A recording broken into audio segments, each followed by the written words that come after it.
अमेरिकी डॉलर के मुकाबले भारत का रुपया लगातार गिरता जा रहा है। फिलहाल ये अपने सबसे निचले स्तर पर है। इसके पीछे एक बड़ी वजह है क्रूड ऑयल के दाम में जबरदस्त तेजी। लेकिन क्रूड ऑयल के रेट बढ़ने से रुपए की गिरावट का कितना बड़ा संबंध है, ये जानने के लिए हमें कुछ चीजों के बारे में यहाँ पर विचार करना पड़ेगा। देखिए, भारत के पास खुद का बहुत कम तेल है। हमें अपनी जरूरत का 85% तेल दूसरे देशों से खरीदना पड़ता है।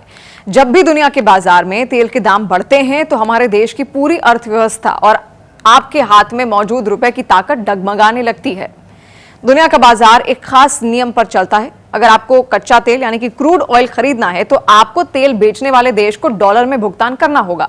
मान लीजिए, पहले एक बैरल तेल के लिए भारत को $70 देने पड़ते थे और अब उसकी कीमत बढ़कर $100 हो गई है। अब भारत को वही तेल खरीदने के लिए ज्यादा डॉलर की जरूरत पड़ेगी। जब हम बाजार में ज्यादा डॉलर खरीदने निकलते हैं तो डॉलर की मांग बढ़ जाती है।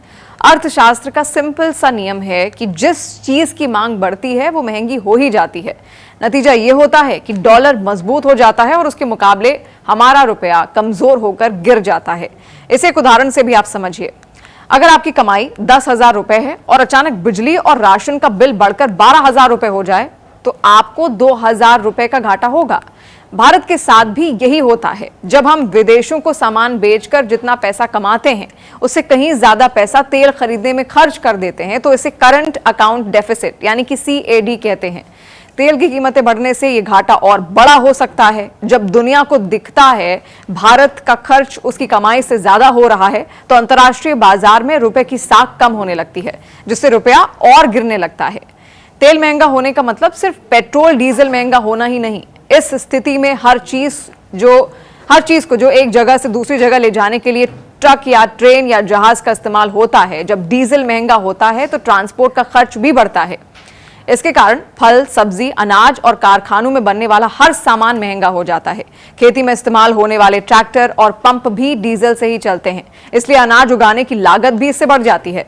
जैसा कि आर्थिक विशेषज्ञ अक्सर कहते हैं, कच्चा तेल भारतीय अर्थव्यवस्था की धमनियों में बहने वाला खून जैसा है। अगर इसकी कीमत बढ़ती है तो पूरे व्यवस्था को ब्लड प्रेशर यानी कि महंगाई की बीमारी हो जाती है। ये एक तंज की तरह था। देखिए, जब भारत में तेल के कारण महंगाई बढ़ती है और रुपया कमजोर होता है तो बाहर के देशों के बड़े विदेशी निवेशक डर जाते हैं। उन्हें लगता है कि अगर वो भारत के शेयर बाजार या बिजनेस में अपना पैसा रखेंगे, लगाएंगे तो रुपए की गिरती कीमत के कारण उन्हें घाटा होगा। इसलिए वो अपना पैसा निकालकर वापस अमेरिका या दूसरे देशों में ले जाने लगते हैं। जब वो पैसा निकालते हैं तो वो अपने निवेश बेचकर डॉलर की मांग करते हैं, जिससे रुपया और भी ज्यादा टूट जाता है। इस तरह ये एक पूरा दुष्चक्र बन जाता है और एक समस्या दूसरी समस्या को देखिए जन्म देती चली जाती है। ऐसे मुश्किल टाइम में भारतीय रिजर्व बैंक यानी RBI एक रक्षक की तरह सामने आता है। भारत के पास अपना एक विदेशी मुद्रा भंडार होता है जिसमें हम डॉलर बचाकर रखते हैं। जब बाजार में डॉलर की कमी होती है और रुपया बहुत तेजी से गिरने लगता है तो RBI अपने भंडार से डॉलर निकालकर बाजार में छोड़ देता है। इससे डॉलर की कमी पूरी होती है और रुपए की गिरावट पर कुछ समय के लिए लगाम लगती है।